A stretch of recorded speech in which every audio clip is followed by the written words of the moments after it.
Nagsimula sa isa, naubos ang 5, hanggang umabot ng 15. Pagdating ng 20, hindi na makatayo.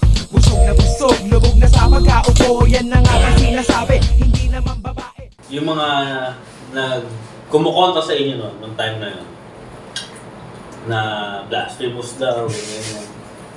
Dahil medyo nanggagaling ka na sa situation na Christian ka, tapos at the same time gay ka. Doon ka masyadong babad. Ano yung tingin mo doon sa mga taong nagsasabi nun na blasphemous yan, hindi mo pinagagawa niya. Yun, paggatong lang sa ano. Masakit siya. And to be honest din kasi, ina-admit ko din naman yung privileges ko. I'm not really that affected kasi I'm not economically tied sa church namin. Hindi ako nagtatrabaho doon, hindi doon nakadepending livelihood ko. So sige, mang-bash lang kayo dyan na masama ako. May trabaho ako, I can go on with my life. I have my community na hindi ako makakat off. Cheers, pare. So masakit siya, and mas masakit siguro for me is that I know some people na dahil sa mga ganung sentiments, nawawala ng kabuhayan, nawawala ng community, nawawala ng pananampalataya, na ma-marginalize. Yung mga, ay, blasphemous yan, kasalanan yan. And for some, alam ko, mga gustong mag-commit ng suicide. Kasi biruin mo ba naman, linggo-linggo kang pupunta sa church, ang ituturo, kasalanan ng pagiging bakla, ang attract sa same sex. Pero at the same time, ikaw ngayon, na bilang Kristiyanong bakla, mahal mo naman si Jesus, nagka-quiet time ka sa mga evangelicals. Umaatin ka ng service, nagsiserve ka sa ministry. Kung nyo dyan, hindi enough yun. Hindi enough, kailangan paka-straight ka. Alam ko yun. Serve ka sa worship ministry, nagpipreach ka.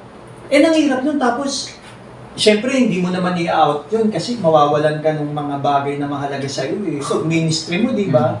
So, imagine mo na kinikimkim mo yun every day of your life. How much more sa mga nagpanggap? Yung mga kalala ko nagpanggap para makapasok sa ministry na biruin mo the message na binabato sa inyo araw-araw. Imagine yung dissonance nyo na may experience nyo. Na parang, may mali ba sa akin? Masama ba akong tao na nagtatago? Yung pa, di ba, the fact na nagtatago din sila, parang additional layer yun ng makakadagdag sa anxiety nila. So, masakit sa akin yung ganong mga sentiments kasi it really affects the lives of some queer people, and even me, it affected it. I-shot mo! Kasi nung na-disorient ako, parang, ano yun? So, lies lang ba yung mga tinuro sa akin? Puro kasinungalingan lang yun? Walang hindi naman nasa Bible yun. All my life, yun yung ginawa ko, pero Hindi pa ako lasing. nung nag-aral ako, wala namang malinaw. Yung mga ganun. Pero, And then parang, mahal ko siya. I love my church friends, I love my community, I have to let it go. I have to let go of my cell group na nakakatulong sa akin. Kasi iba yung may napagsesharan ka ng mga struggles mo sa buhay. And iba rin yung napagsesharan mo yung relationship mo kay Jesus, di ba? May napagsesharan kang gano'n ng ibang tao na makaunawa sa'yo. Exactly. Tapos ngayon, I have to let go of that. Kasi out ako eh, may jowa ako eh. So, Excuse me lang, pare, ha? I can pursue my relationship with God anymore. I can serve in the ministry which I really like. I'm a theology geek. I love church stuff, lahat ng ginagawa ko. Kasi I know the mission of the church. I know how it can be impactful sa buhay ng mga tao. Pero I'm deprived of that opportunity. And paano sa mga baklang empleyado ng simbahan? Let's say, gusto kong lumandi na in love ako sa isang guy. And alam namin na ang pagmamahalan namin ay true. We want to spend our lives for a time together, pero hindi nila magawa. Or kailangan nilang gawin underground. So imagine mo parang parang parang underground. Ganyan yung feeling eh. Parang ang kriminal na nagtatago. So imbis na freely mong ma-enjoy or magawa yung yung pagmamahalan nyo ng partner mo, hindi mo magawa kasi kailangan mo siyang itago. And nagiging issue yan sa LGBT kasi yung isa hindi out, yung isa out. Kailan mo ba ako paglalaban? Oo, yun. Kailangan mo yung sarili mo. Oo nga. Samurai So ako. nakakatawa yung kwento niya kasi nasa nature niya yung pagiging bakla. Pero love na love niya yung ministry, love na love niya si Jesus. Mm-hmm. Na yun nga, babad ka dun eh. Mm-mm. So yung issue mo, yung discrimination na manggagaling, galing din doon. Na tangan ang daming ganun doon. Oo nga. Doon ka pa tumambay. Hindi ko rin alam. Baka ano talaga ako, religious, by heart. Kasi may mga bakla naman na hindi man sila dahil ayaw nga nila sa church dahil nga nahusgahan sila. Pero ang dami nilang nare-receive na Nangalak? argument o tawag dito, na discrimination. Kasi palaaway din sila, talagang may pag-engage sila. Ikaw, pinipili mo na yung katahimikan, pero yung ingay yung pupunta sa iyo kasi ayaw mo ng tanan. Ako yung sinusundan nila kumbaga. Ay, ewan ko eh, kasi siguro nakatulong din naman yung simbahan sa akin. Nakatulong yung mga spiritual practices na tinuturo nila sa akin nung nandun ako. And parang yung sense of community din kasi, parang alam ko naman na during that time, sincere yung mga relationships namin. I really love my friends there. Until now, actually, iba kausap ko pa ngayon. Kahit nakita nila sa FB may pa-jowa-jowa na ako doon at kung ano-anong kabaklaan. And I think yun yung mahirap i-invalidate. Yung relasyon mo sa mga tao. Na ako, as much as nakakalungkot, pero nagigets ko rin na it must be hard for the people I love there also. Natanggapin yun. Kasi it goes, yung buhay ko, yung mukhang to, goes against their conviction. True. Pero we had that relationship eh.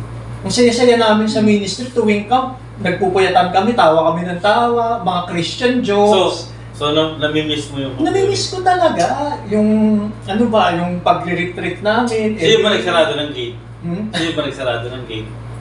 Feeling ko ako rin. Kasi, alam nga namang ipagsiksikan ko yung sarili ko doon at magdala ako ng boyfriend. Pwede ka naman lumabas. Pero sa akin kasi, Kumbaga, ayaw mo na rin sila papasukin. hindi naman. For me, I have to go out kasi may boyfriend na ako. Oh. And, alam ko, hindi naman ako dun, hindi naman ako naive na hindi nila tatanggapin nyo. Maniniwala akong tatanggapin nila yung buhay ko ngayon. Normal pa ako. Hindi parang kaya I had to go out na rin. Kasi nga may yung ex-partner ko, kami and it's no longer safe for us.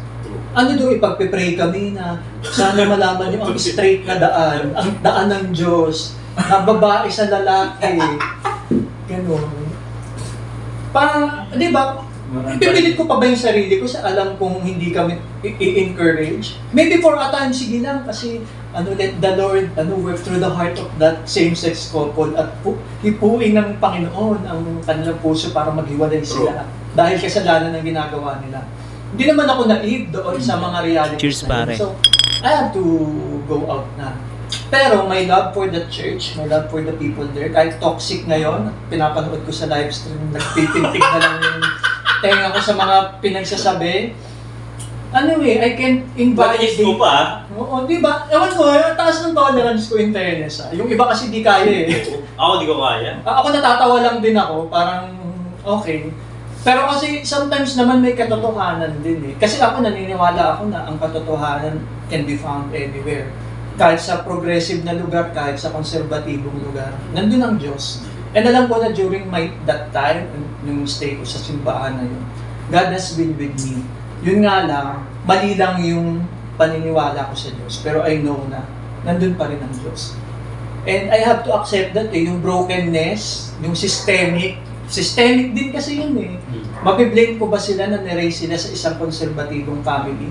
Kasi kahit kung ako yung pinanganak at napunta sa lugar nila, chances are I will be like them. So parang, if you're going to look at it that way, na systemic siya eh. Systemic yung brokenness niya.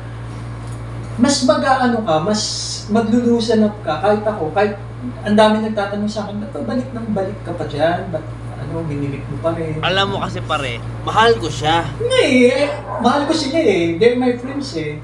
For a time, they helped me nung nagkakaproblema yung pamilya ko.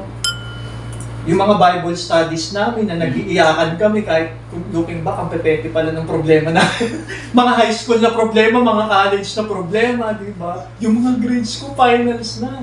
Pero during that time, it helped us. Yung community nila nakatulong.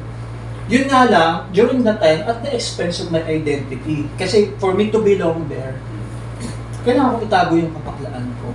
Which is, hindi naman dapat din. So siguro, if may i-correct lang ako sa buhay ko, no, parang, carry on, sige, community, stay ka dyan, but sana naman dumating yung time na you will feel accepted sa faith community without denying a part of yourself. Kaya ako rin nahihirapan kasi nung una bitter din ako, bakit ganyan, ba't ganyan. Pero nung tumagal-tagal, nung pinoproseso ko siya, systemic din kasi talaga siya. True. Masisisi mo ba sila? Masisisi mo ba yung pastor na pag nag-180 degrees na turn niya na sabihin So, na hindi kasalanan ng pagbabakla, mawawalan ng trabaho, damay yung pamilya na. Tama lang din, tingin ko na, kasi kung systemic yung problema, na hindi mo masisisi si pastor, hindi mo masisisi yung beliefs na hinahawakan ng simbahan, mga leaders, hanap ka ng simbahan na hindi ganun. Totoo. Na hindi ganun yung sistema. Na hindi ganun yung values na hinahawakan. Which is, napaka hindi common sa Pilipinas. And it's not as easy as you think na ay hanap na lang ako ng iba. Kasi parang yung iba yun, na parang yung mga nasa kulto, malis ka na nga din toxic, hindi ganun kadali yun. Kasi parang enmesh ka na masyado doon. Parang relationship din yan. Exactly. Kahit alam mo hindi na maganda, nag-i-stay ka pa rin. Kasi yun yung familiar sa'yo And pag binrate mo yun, broken-hearted ka din. Kasi community yan Parang mag-jowa, di ba? From time to time, dadalawin ka. Oo, yun, dadalawin ka. Dadalawin ka nung yung feeling. Yung feeling na namimiss ko yung Sunday service, namimiss ko yung yung taasan ng kamay pag maganda yung kanta. Hold up to! Oh, yun. Okay, pastor! Hanapin mo, kasi napaka-powerful niyang religion Tapos, maaano niya yung pag-iisip mo na parang pag tinanggal mo yan, parang drugs din yan ang religion Bro. Kaya hindi siya easy for some na, sabihin natin, bakit nag-i-stay ka pa dyan? Let's say, ako Christian na part ng isang Christian community, ba't ka ba nag-i-stay dyan? Dami namang ibang places doon. Bill out na, boss. Hindi naman ganun kadali yun na, ay sige, pupunta ka sa ibang place na hindi ka familiar and then you're going to rebuild yourself there. Kikilalanin mo yung mga tao. And then, paano kung non-Christian organization na ikaw, ang alam mo lang ay mga Bible, kasi doon ka pinalaki So, how are you going to socialize with sa mga tao sa labas? So, yun yung challenge. And at the same time, yung spiritual practices mo, may dulot sa'yo yan na maganda Psychologically, yung maganda yun sa'yo.